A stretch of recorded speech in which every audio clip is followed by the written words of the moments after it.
Bonjour à tous, on commence cette revue de presse en Espagne où les journaux parlent tous de la victoire du Barça face à Séville pour la Supercoupe sur le score de 2-1, une victoire qui fait de Lionel Messi le joueur le plus titré de l'histoire du FC Barcelone. Il a remporté avec le club catalan la bagatelle de 33 trophées, tout simplement un record comme l'explique le quotidien Marca. Le Mundo Deportivo a lui choisi de mettre en avant Ousmane Dembélé qui a marqué le but victorieux, un véritable missile comme l'explique le journal qui titre Moustique Tigre, en référence au surnom donné aux champions du monde. En Angleterre aussi, la reprise fait les gros titres, ça valait la peine d'attendre pour le Times qui ne boude pas son plaisir, et c'est Naby Keïta qui fait la une, dont la performance pour son premier match officiel sous les couleurs de Liverpool a été remarquée outre-Manche. Les Reds l'ont emporté 4-0 face à West Ham. Et en France, la première journée de championnat fait également la une, avec les débuts du PSG notamment, et la victoire face à 3-0 hier soir. Le pari de la jeunesse titre l'équipe. En effet, les Parisiens ont présenté une équipe très rajeunie.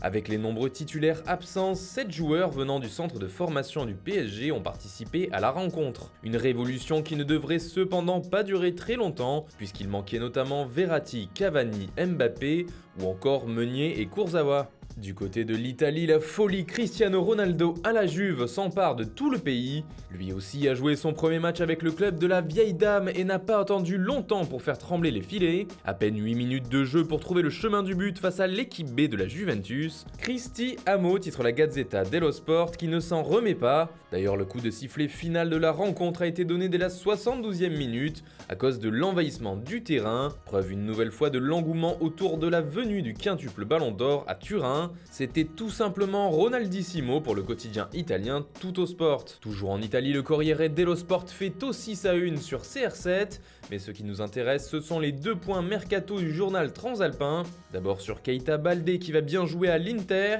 Selon le Corriere, son contrat sera de 3 millions par saison.